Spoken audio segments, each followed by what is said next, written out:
बात करने वाले चक्रवृद्धि ब्याज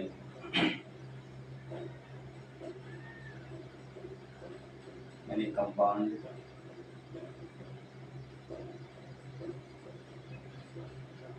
इंटरेस्ट। आज हम लोग बात करेंगे चक्रवृद्धि ब्याज यानी कंपाउंड इंटरेस्ट की। कंपाउंड इंटरेस्ट क्या होता है? कंपाउंड इंटरेस्ट एक ऐसी राशि होती है जो मूलधन के साथ साथ ब्याज पर भी ब्याज लगता है। यानी कि इसमें क्या होता है,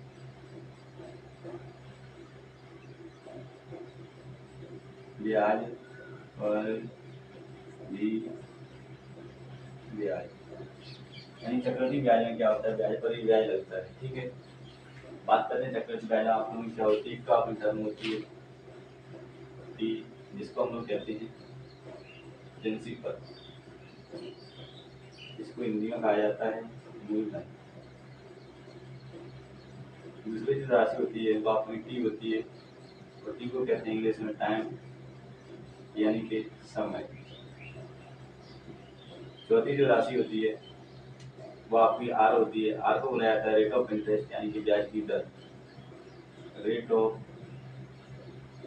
इंटरेस्ट। इसको हम लोग ब्याज की दर कहते हैं। यदि हिंदी में लिखा जाए तो ब्याज की दर लिखा जाएगा, ब्याज की दर। और उसके बाद एक और टर्म होती है, उसका नाम है ए को बोला जाता है इंग्लिश में अमाउंट। तो अमाउंट क्या होता है उसकी भी चर्चा करेंगे। अमाउंट को कहते हैं इंग्लिश में मिश्र धन, हिंदी में कहते हैं मिश्र धन। ठीक है, और कोई टर्म बची? सीआई को हम लोग पढ़ ही रहे हैं, तो सीआई का मतलब क्या हो जाएगा? आंसर होगा कंपाउंड इंटरेस्ट, यानी कि चक्रवृद्धि ब्याज। इसको हिंदी में कहते हैं चक्रवृद्धि ब्याज।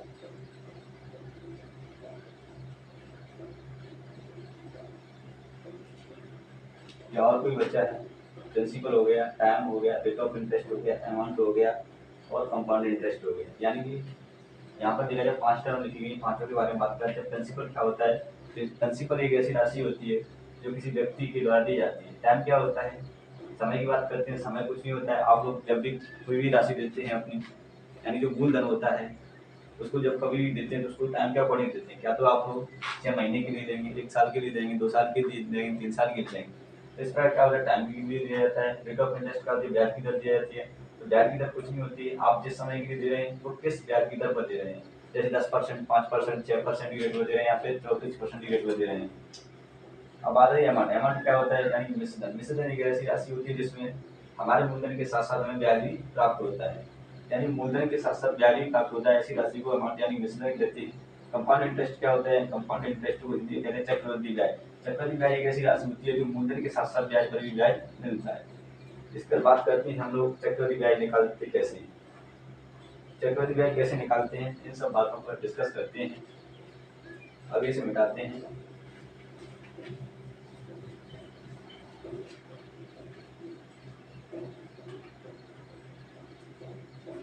तो चक्रवृद्धि ब्याज निकालने का अपना एक तो पहला वही तरीका होता है, जैसे कि फॉर्मूला पढ़ा होगा, अमाउंट बराबर होता है प्रिंसिपल कोष्टक में 1 प्लस के आर अपॉन में 100 की पावर n। तो एक तरीका तो वही अपना अमाउंट लिखते हैं, यानी कि अमाउंट बराबर होता है, यानी मिश्रण बराबर होता है टी कोष्टक में 1 प्लस के आर अपॉन 100 की पावर n। यहाँ से आप लोग क्या होगा, अमाउंट निकल जाएगा। यदि अमाउंट में हम प्रिंसिपल को माइनस कर दें तो हमारे पास जो राशि बचेगी, अब ये जो राशि होगी वो चक्रवृद्धि ब्याज हो जाएगी। लेकिन हम उसे सेपरेट कर देंगे बाद में। जैसे मैं कहूँगा आपके पास कोई राशि है, जैसे कि हम 10,000 की राशि मान लेते हैं, क्योंकि यहाँ पे कैलकुलेशन करना आसान हो जाएगा। 10,000 रुपये, ठीक है। और मैं मान लेता हूँ कि रेट ऑफ इंटरेस्ट हमारी आप लोगों की मान लेते हैं, रेट ऑफ इंटरेस्ट आप लोग 10% है, और टाइम मान लेते हैं 2, कुछ ही मान लेना, हम मान लेते हैं 2,000। यहाँ पर एक और बात याद रखनी है, रेट ऑफ इंटरेस्ट जो है हमेशा ही वार्षिक होती है। या तो सवाल में कहेगा कि छमाही की दर से, तिमाही की दर से, तो जब कुछ भी नहीं कहेगा तो रेट हमेशा ही 10% पर एनम होती है, यानी कि 10% वार्षिक ब्याज की दर होती है। ठीक है, तो यहाँ पे ये क्या है आप लोगों की पर एनम, यानी 10% प्रति वार्षिक दर। ठीक है, वार्षिक प्रति दर हो जाएगी पर एनम। अब बात करते हैं इस फॉर्मूले के अंदर रखते हैं तो क्या रखोगी, 10,000 लिखेंगे, क्योंकि प्रिंसिपल हमारा कितना है, 10,000 रुपये। बात करते हैं 1 plus R, rate of interest कितनी, 10% अपॉन में 100 पावर एन, एन कितना है 2। और यहाँ से कैलकुलेशन किया जाए तो क्या होगा, 100 एकम सो यहाँ पर 100 एलसीएम लिया जाएगा। एलसीएम जानते ही आप लोग कि 100 एकम 100 10 1 से 10 हो जाएगा, क्योंकि 10,000 गुणा में 100 एकम 100 10 1 से 10 1 से 10 बटा 100 आएगा। लेकिन टाइम कितना है 2 साल, तो हम लोग लिखेंगे 1 से 10 बटे में 100 की पावर 2। इस पर इसको कैसे लिखा जाएगा, 10,000 लिखेंगे, उसके बाद 1 से 10 बटा 100 1 से 10 बटे 100। और यहाँ पे कुछ नहीं करना, आप लोगों की केवल कैलकुलेशन करनी है। कैलकुलेशन में देखना यहाँ पे 2 जीरो थोड़ा कितनी 4 जीरो भी यहाँ पर इस प्रकार देखेंगे कैंसिल आउट हो जाएगा पूरा का पूरा। और जब कैलकुलेशन किया जाए तो यहाँ पर भी 11 है, यहाँ पे 11 है और 2 जीरो और है, तो 11 का बराबर कितना हुआ 121, 2 जीरो और है उनको भी लिख देंगे। तो आपका आंसर होगा 12 या 100 रुपये। और हमने अभी बताया चक्रवृद्धि ब्याज कैसे निकालेंगे। चक्रवृद्धि ब्याज के लिए कुछ नहीं करना है, हमारी जो अमाउंट राशि निकली है उसमें से यदि प्रिंसिपल को माइनस कर दिया जाए, निश्चित समय से रिमाइंडर को घटा दिया जाए, तो जो राशि बचेगी वो हमारी चक्रवृद्धि ब्याज होगी। तो अमाउंट यानी इन्वेस्टमेंट कितना है 12 या 100 रुपये, और 12 या 100 में से 10,000 रुपये घटा दिए जाए तो आपका आंसर होगा कितना बचेगा। तो आपका आंसर होगा हमारी जो राशि होगी ब्याज की मिलने वाली वो आपकी 2100 रुपये होगी। ठीक है, ये तो आप लोगों क्या हुआ, ये तो आप लोगों का पहला तरीका होगा जिससे हम लोग करते आ रहे हैं बचपन से ही। चलिए हम दूसरे तरीके की ओर बढ़ते हैं।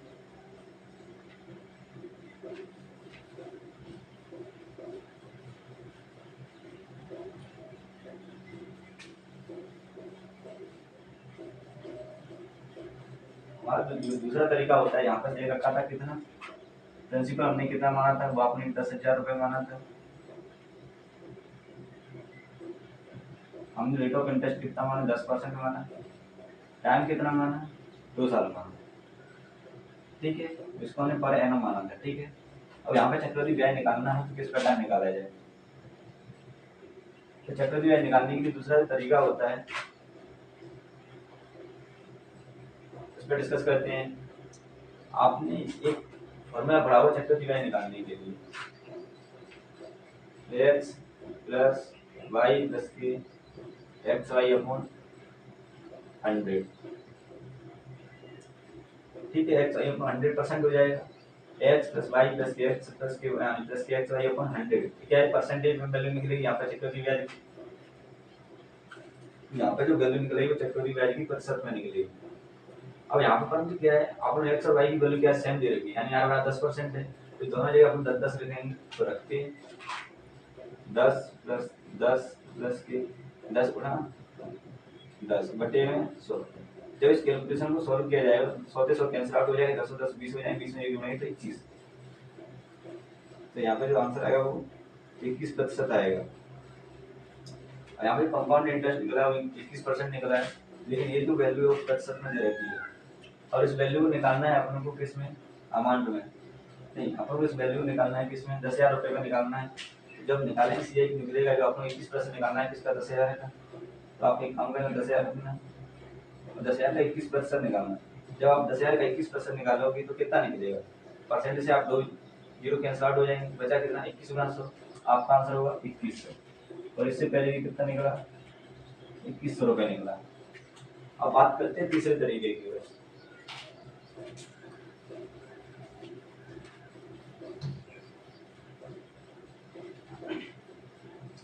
यानी अपना जो तीसरा तरीका होगा वो किस पर आधारित होगा।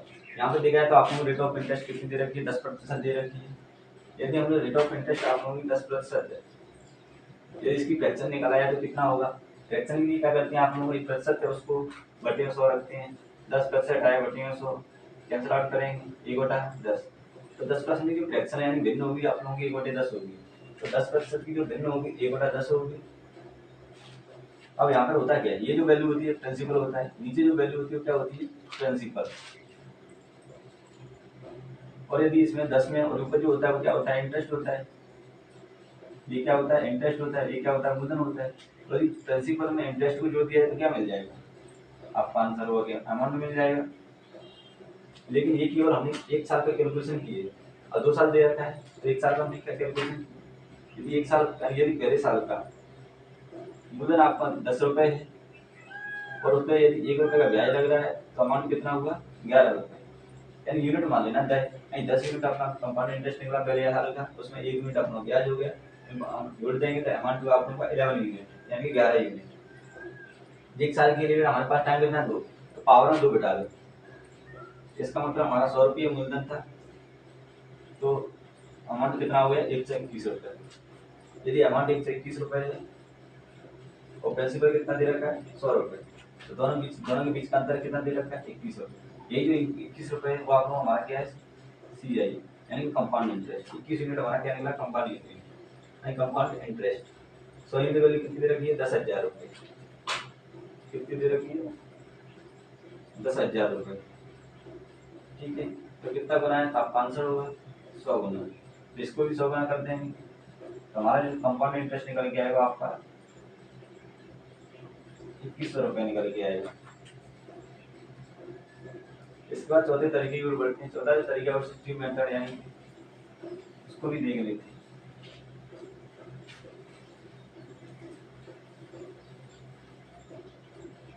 इसमें क्या होता है आपको रेट ऑफ जो इंटरेस्ट होता है उसका फ्रैक्शन में बदलते हैं, तो 10% की फ्रैक्शन बदलेंगे 1/10 आएगी। टाइम कितना दे रखा है 2 साल, तो टाइम को हमेशा पावर में बैठाना है, ये 10 लिखा, ये क्या हमारा प्रिंसिपल, लेकिन 2 साल का निकालना है तो पावर में बैठाए, हमारा जो प्रिंसिपल होगा 100 रुपये हो जाएगा। अब पहले साल जो ब्याज लगता है आप लोग जानते हैं, फर्स्ट ईयर सेकेंड ईयर, यानी पहले साल जो ब्याज लगेगा वो आप लोगों का केवल और केवल मूलधन पर लगेगा, यानी पहले साल जो ब्याज लगेगा केवल मूलधन पर लगेगा। तो 10 की पावर 2 है, इसका हमें निकालना है कितना 1/10, आप 500 कितना निकलेगा 10। जब हम लोग अगले साल जाएंगे तो पहले साल की मूलधन, जब हम अगले साल जाएंगे मूलधन पर तो ब्याज लगेगा ही लगेगा, लेकिन पहले साल के ब्याज पर ही ब्याज लगेगा। तो पहले साल का अपन लोग दूसरे सेकंड ईयर जाएंगे तो क्या होगा, पहले मूलधन का ब्याज निकालेंगे 10 यूनिट निकलेगा, तो पहले साल के ब्याज पर ब्याज निकालेंगे, जब इसका 1/10 निकालेंगे तो कितना निकलेगा 1। तो टोटल देखा जाए तो ये जो वैल्यू हमारे पास प्रिंसिपल है, और यदि केवल इन दोनों को जोड़ा जाए तो ये जो राशि होगी हमारी वो आपने सिंपल इंटरेस्ट यानी साधारण ब्याज वाली राशि होगी। और यदि इस तीनों वैल्यू को जोड़ दिया जाए, यानी कि तीनों वैल्यूज को जोड़ दिया जाए,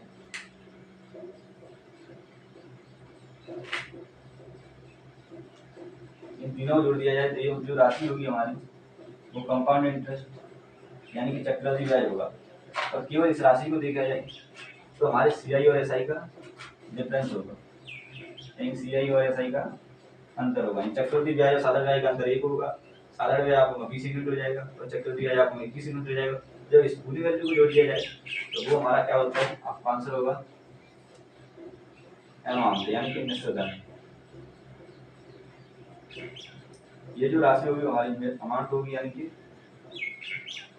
निश्चित धन होगी।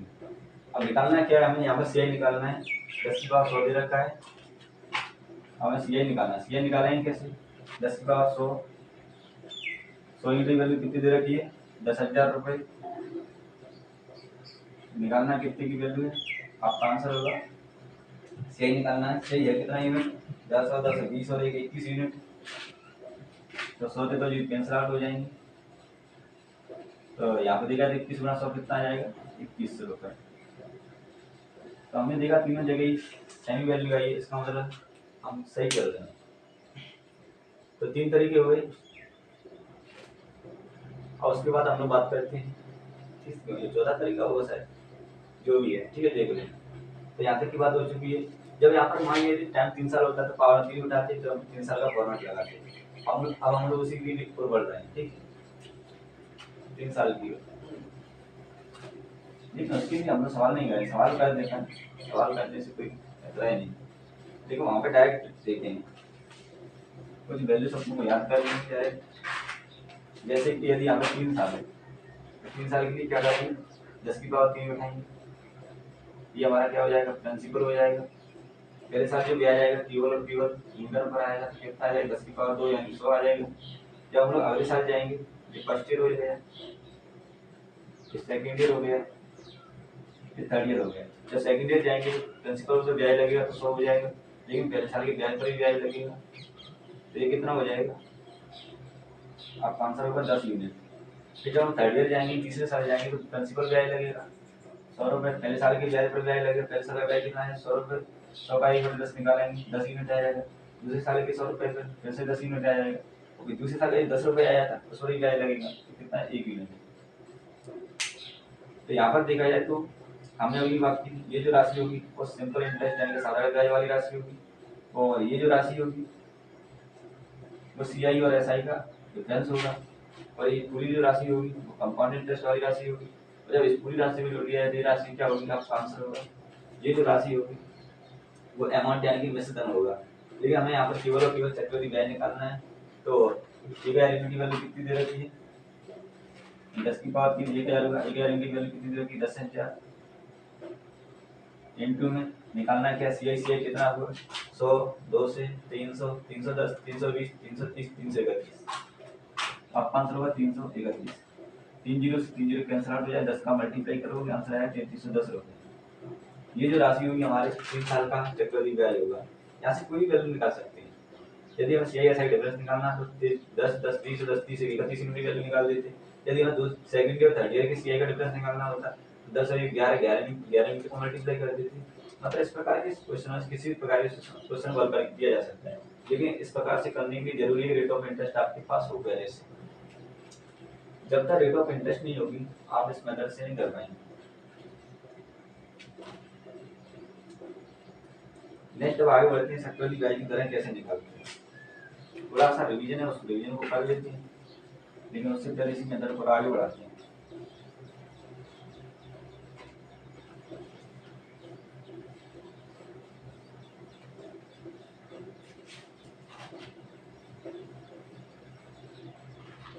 जब इसको आगे बढ़ाएंगे तो हम लोग देखते हैं, मान लिया जाए तो x% दे रखी है, x% दे रखा है। जब हमने इसकी फ्रैक्शन निकाली तो b बाई ए आया, कितना आया b अपॉन ए आया। जैसे कि 15% की फ्रैक्शन आ जाए तो कितना होगा 5% फ्रैक्शन 1/20, ये 5 का 3 गुना 1/20 का 3 गुना 3/20। तो जैसे कि मान लिया b की वैल्यू 3, a की वैल्यू 20, इस प्रकार से कुछ वैल्यू आ सकती है। ठीक है, तो अब बात करते हैं। मान लेते हैं x% की fraction dy upon b upon a, और टाइम आपके पास दे रखा है 3 साल। इसका जो फॉर्मूला होगा वो किस प्रकार बनेगा, मैंने क्या बताया अभी अभी हमने इससे पहले सवाल किए थे। जो बटे में वैल्यू होती है, नीचे जो वैल्यू होती है वो आपकी क्या होती है, प्रिंसिपल होता है। क्या होता है, प्रिंसिपल यानी कि मूलधन होता है। और 3 साल का प्रिंसिपल कितना हो जाएगा, तो आपका आंसर होगा 3 साल का प्रिंसिपल कितना हो जाएगा, ये पे बात ठीक। तो मैंने बताया था ऊपर जो वैल्यू होती है वो क्या होती है, इंटरेस्ट होता है यानी ब्याज होता है। यदि ब्याज में मूलधन को जोड़ दिया जाए तो क्या मुझे अमाउंट मिल जाएगा। लेकिन 3 साल का है तो 3 साल पावर में उठाएंगे तो a प्लस b का होल क्यूब करेंगे, तो यहाँ पर जो अमाउंट होगा ना यानी मिश्रधन, अमाउंट यानी मिश्रधन जो होगा वो a प्लस b का होल क्यूब होगा। होगा कि आप कहें बिल्कुल होगा। इस a प्लस b के होल क्यूब को आप लोग खोलेंगे तो कितना आएगा, तो आपके जो आंसर होगा a का cube plus 3a square b, 3a square b plus 3ab square plus b का क्यूब। आपके पास ये वैल्यू निकल के आएगी। फिर हमने बात की कि सीआई क्या होता है, कंपाउंड इंटरेस्ट क्या होता है। यदि हम लोग अमाउंट में से प्रिंसिपल को माइनस कर दें तो हमारे पास क्या हो जाएगा सीआई। जब हम ए क्यूब को इसमें से माइनस करेंगे तो ए क्यूब से क्यूब कट जाएगा, हमारे पास केवल इतनी वैल्यू बचेगी। यानी कि यदि इसको हम इसमें से ए क्यूब माइनस कर दें, जैसे कि ए का cube plus 3a square b plus 3ab square plus b का क्यूब, यदि इसमें से माइनस कर दिया जाए किसको, प्रिंसिपल को, ये जो राशि बचेगी इसके बाद वो आपकी कंपाउंड इंटरेस्ट होगी। यानी कि 3a square b plus 3ab square plus b का क्यूब। अब ये जो राशि बची है वो कंपाउंड इंटरेस्ट यानी कि चक्रवृद्धि ब्याज बचा हुआ है। और यदि चक्रवृद्धि ब्याज में से हम लोग 3 साल के साधारण ब्याज को घटा दें, 3 साल के साधारण ब्याज को माइनस कर दें, तो फिर हमारे पास क्या बचेगा, तो हमारे पास जो वैल्यू बचेगी सीआई माइनस के ऐसा ही बचेगी। बात आती है 3 साल का साधारण ब्याज होगा क्या, तो आपका आंसर वो 3 साल का जो साधारण ब्याज होगा वो आपका निकलेगा 3a² b। आप कहेंगे ये कहाँ से आया, तो इसके लिए भी कुछ नहीं है। चलो मैं अभी बताता हूँ 2 मिनट में। तो यहाँ पे जो सादा आएगा 3 साल 3a² b आएगा। जब इसमें 3a² b को माइनस करेंगे तो हमारे पास केवल ये वैल्यू बचेगी, यानी कि 3a² b plus 3ab² plus b का क्यूब। इसमें से माइनस कर देते हैं किसको, 3 साल के सादा आएगी 3a² b। तो क्या बचेगा, आपका आंसर होगा 3a² b से 3a² कैंसिल आउट हो जाएगा, तो ये वैल्यू बचेगी आपको क्या बचेगी 3ab² प्लस b का क्यूब। और यदि यहाँ से b² बाहर निकाल दिया जाए तो 3a प्लस के बाद b बचेगा, 3a प्लस के b। तो इस CI और SI का डिफरेंस हो गया। लेकिन यदि वो कहता है सेकेंड ईयर और थर्ड ईयर के CI का अंतर निकालिए, यानी कि तीसरे साल का चक्रवृद्धि और दूसरे साल का चक्रवृद्धि, इन दोनों का अंतर निकालिए। तो अंतर निकालने के लिए कुछ नहीं करना है आपको, इस CI SI का अंतर निकाला है, ये जो निकला है ना, ये जो वैल्यू निकली है अपने पास, यदि इसमें से 2ab² माइनस कर देते हैं, यानी कि 3ab² प्लस के b का क्यूब, इसमें से यदि 2ab² माइनस कर देते हैं तो क्या बचेगा, आपका आंसर होगा ab² प्लस b का क्यूब, ab² प्लस b का क्यूब। तो ये जो राशि होगी वो तीसरे साल और दूसरे साल के चक्रवृद्धि का अंतर होगा। तो यहाँ से देखा जब एक्सप्रेशन की फ्रैक्शन है dy ऊपर नहीं आएगी, प्रिंसिपल कितना होगा, एक क्यूब हो जाएगा, अमाउंट क्या हो जाएगा, प्रिंसिपल इंटरेस्ट को जोड़ा a प्लस b 3 साल है, पावर ने 3 उठाया, फॉर्मूला खोला तो a का क्यूब प्लस के 3a² b प्लस के 3ab² प्लस b का क्यूब। इसी प्रकार से बोलना है आपको। फिर कंपाउंड इंटरेस्ट निकाला, कंपाउंड इंटरेस्ट क्या होता है, यदि अमाउंट में से प्रिंसिपल को माइनस कर दिया जाए तो क्या बचता है आपके पास, कंपाउंड इंटरेस्ट बचता है। इसमें से कैंसिल कर दिया तो बचा है कि हमारे पास कंपाउंड इंटरेस्ट। तो CI और SI का अंतर निकालना है, तो उसमें से 3 साल के सादा ब्याज को घटा दिया जाए तो आपके पास जो राशि बचेगी वो आपकी क्या होगी, CI माइनस SI होगी, यानी कि चक्रवृद्धि सादा ब्याज का अंतर होगा। और यदि तीसरे साल के चक्रवृद्धि ब्याज दूसरे साल के चक्रवृद्धि ब्याज का अंतर निकालना है तो इसमें से 2ab² माइनस कर देना, इसके बाद जो राशि बचेगी वो आपकी क्या होगी, तीसरे साल और दूसरे साल के चक्रवृद्धि ब्याज का अंतर। अब आप बात आती है इसको याद कैसे करेंगे, तो इसके लिए कुछ नहीं करना है अपन को, वापस हम उसी फॉर्मूले पे जाएंगे। जैसे कि हमने कहा था 3 साल के लिए क्या करना है, पावर में 3 उठाना है, x% का x% फ्रैक्शन कितना है, b/a आया, ठीक है। तो प्रिंसिपल के लिए क्या करना है, पावर में उठाना होता है, तो प्रिंसिपल जो होगा वो 1/3 होगा। पहले साल क्या लगेगा, first year, second year, third year, यानी पहले साल ब्याज जो लगता है वो आपका प्रिंसिपल पर लगता है केवल, तो इसका b/a निकालना, इसका b/a निकालोगे तो कितना निकलेगा, a से कैंसिल आउट हो जाएगा, कितना बचेगा a² b। ऐसे ही दूसरे साल निकालोगे तो दूसरे साल जाएंगे तो केवल पहले साल के मूलधन पर ब्याज लगेगा, तो कितना जाएगा यहाँ पर भी a² b। उसके साथ साथ पहले साल के चक्रवृद्धि ब्याज पर भी ब्याज लगेगा, यानी ब्याज पर भी ब्याज लगेगा, तो इसका निकालेंगे b/a, यानी इसका भी निकालेंगे b/a। तो a के कैंसिल आउट हो जाएगा, बचेगा कितना ab², क्योंकि b का मल्टीप्लाई यहाँ हो जाएगा, तो यहाँ पे जो राशि बचेगी वो ab² बचेगी। फिर तीसरे साल जाएंगे तो तीसरे साल क्या होगा, मूलधन पर ब्याज लगेगा, तो इसका निकालेंगे b/a, यहाँ भी b/a निकाला, यहाँ पर भी b/a निकालेंगे, तो यहाँ पर भी क्या निकालेंगे b/a निकालेंगे, यहाँ पर राशि कितनी आ जाएगी, वही a² आ जाएगा। फिर तीसरे साल पहले साल के ब्याज पर ब्याज लगेगा, इसका ब्याज निकालेंगे तो कितना निकलेगा, तो आपका आंसर होगा ab² निकलेगा। इस पर ब्याज निकालोगे तो यहाँ पर भी ab² निकलेगा। फिर इस पर भी तो ब्याज लगेगा, इसकी भी वैल्यू निकालेंगे b/a, तो यहाँ पे b/a निकालेंगे, तो इसे कैंसिल आउट हो जाए, b का मल्टीप्लाई इससे करें तो कितना हो जाएगा b का। ठीक है, आप इस स्ट्रक्चर को समझ गए होंगे। जब प्रिंसिपल एक क्यू है, पहले साल गए केवल मूलधन पर ब्याज लगा, दूसरे साल गए मूलधन के साथ साथ पहले साल के ब्याज पर भी ब्याज लगा, तीसरे साल गए तो मूलधन के साथ साथ पहले साल और दूसरे साल के ब्याज पर भी ब्याज लगा। अब यहाँ से देखा जाए तो प्रिंसिपल कितना था हमने जो प्रिंसिपल निकाला वो 1 का 3 निकला, क्या प्रिंसिपल 1 का 3 है? आपने ही देखी चाहिए।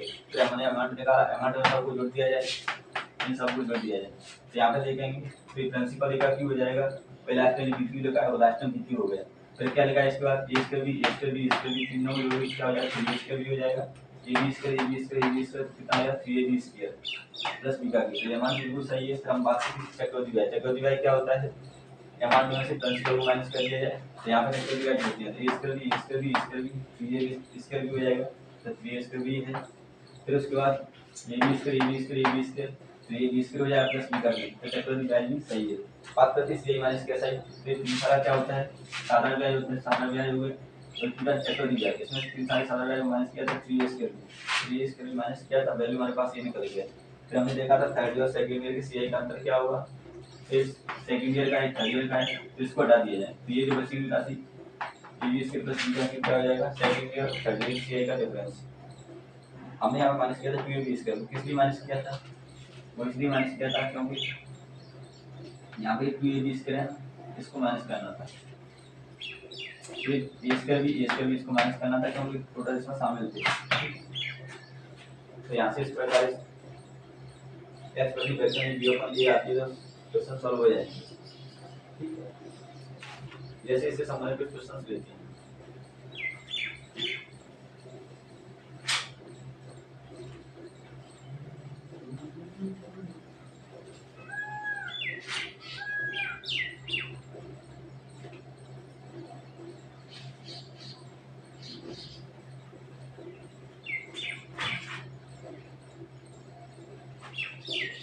मान लेते हैं टाइम का अपन 3 साल ही है, एक्स परसेंट फ्रैक्शन मान लेते हैं कितना 15%। 15% फ्रैक्शन कितनी होती है 3/20। अब यहाँ पे देखते चलते एक एक से सारी वैल्यूज निकालते हैं। प्रिंसिपल कितना निकलेगा, तो आपका आंसर होगा प्रिंसिपल जो निकलेगा वो ए का क्यूब मतलब 20 का क्यूब, 20 का क्यूब मतलब 8000। तो हमने क्या दिया अपन एक स्कूल में थोड़ी देर पढ़ा था, ए का क्यूब मतलब 20 का क्यूब, जब 20 का क्यूब करेंगे कितना आएगा, आपका आंसर होगा 8000। ठीक है, फिर हमने अमाउंट निकाला था, अमाउंट कितना निकला था ए का क्यूब मतलब 20 का क्यूब प्लस 3 गुणा ए स्क्वायर मतलब 20 का square, 3a square into b मतलब 3 plus 3a into b square मतलब 3 का वर्ग प्लस b का क्यूब मतलब 3 का क्यूब। ये जो वैल्यू निकलेगी हमारी अमाउंट यानी कि मिश्रण निकलेगी। तो 20 का क्यूब कितना होता है 8000 होता है। ठीक है 8000, फिर 20 का वर्ग 400, 20 का वर्ग कितना होता है 400, यानी 20 का वर्ग 400 होता है, 400 गुणा 3 1200, 1200 गुणा 3 3600। ये जो वैल्यू निकल के आएगी 3600 निकल के आएगी। यहाँ 3 का 9 होता है, 9 का 3 से मल्टीप्लाई करो 27, 27 का 20 से मल्टीप्लाई करोगे तो 540 निकल के आएगा। 3 का क्यूब कितना होता है 27। अब इन सबको जोड़ा जाए तो कितना हो जाएगा, ये 3600 540 कितना हो जाएगा, 3600 और 540 कितना हो जाएगा, 3600 5 41 4140 4140 और 70 जोड़ दे 4167। तो 8000 प्लस 4167 कितना हो जाएगा 12167। ये क्या निकल गया हमारे पास, आंसर होगा अमाउंट यानी कि मिश्रण।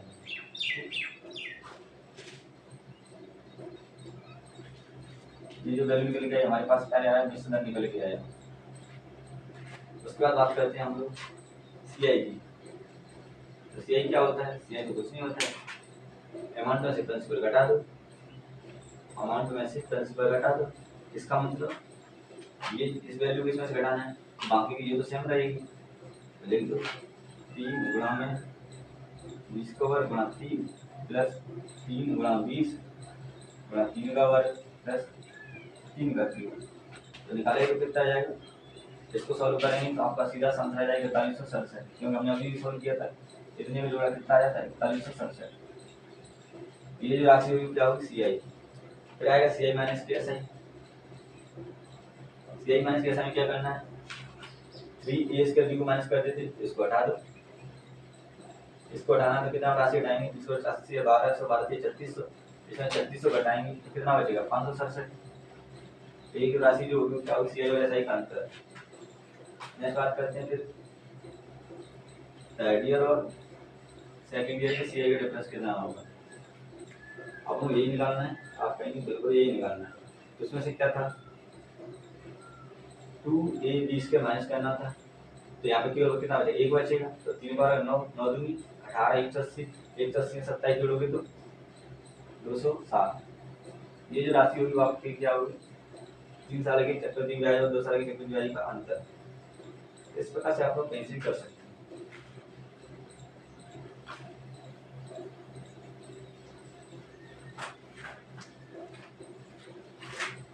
अब देखिए इतना लिखना नहीं पड़ता है। जैसे कि हम लोग निकालना है क्या, प्रिंसिपल निकालना है, तो इसका क्यों किया 8000।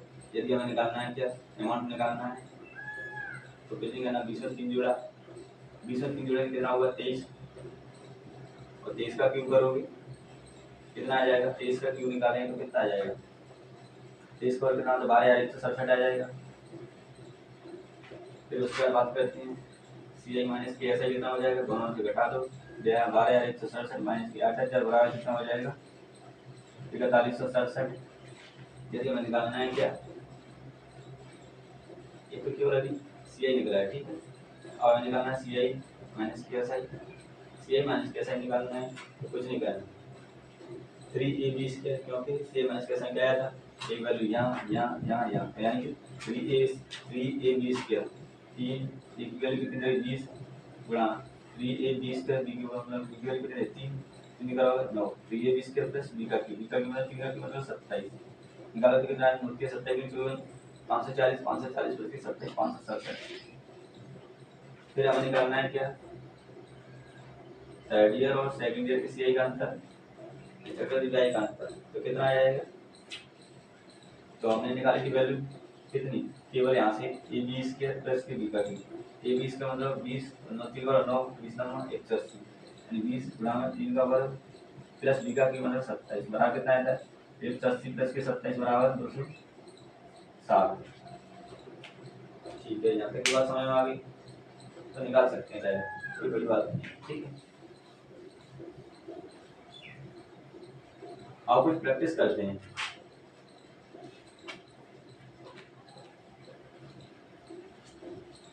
हम निकालेंगे अभी केवल 2 साल के लिए, केवल 2 साल के लिए। जैसे मैंने कहा 10% रेट से 2 साल का CI कितना हो, आपको केवल और केवल परसेंट में वैल्यू बतानी है। 10% रेट से 2 साल का जो CI होगा वो कितना होगा, तो आप लोग वही फॉर्मूला लगाएंगे, x प्लस के y प्लस के xy अपॉन 100%, तो सॉल्व करेंगे 10 प्लस के 10 प्लस के 10 गुणा 10 बटे में 100, तो 100 से 100 कैंसिल, ये बचा 10 10 20 रुपये, तो आपका आंसर फैक्टोरियल कितना आएगा परसेंट में 21%। अब यहाँ पर ध्यान से देखा जाए क्या ये 10 10 दोबारा आया है, तो हम डायरेक्ट को मल्टीप्लाई कर सकते थे, और फिर 10 10 दो बार लिख के मल्टीप्लाई किया गया 100 से भाग किया गया, क्या हम उसको डायरेक्ट भी कर सकते थे इस प्रकार, फिर 10% रेट से तो सारा चक्कर दिवाई निकालना है, 10 का डबल करेंगे 20, 10 का वर्ग करेंगे 100, क्योंकि 10 गुणा 10 मतलब 10 का वर्ग 100, और 100 में 100 का भाग देंगे तो 1, तो आपका आंसर कितना हो जाएगा 21%। इसी प्रकार दूसरे सवाल को देखते हैं, मान लेते हैं 12% रेट से दूसरा चक्कर दिवाई कितना होगा, 12 डबल किया 24, 12 का वर्ग 144, 144 में 100 से भाग देंगे तो 1.44, यानी कि पीछे से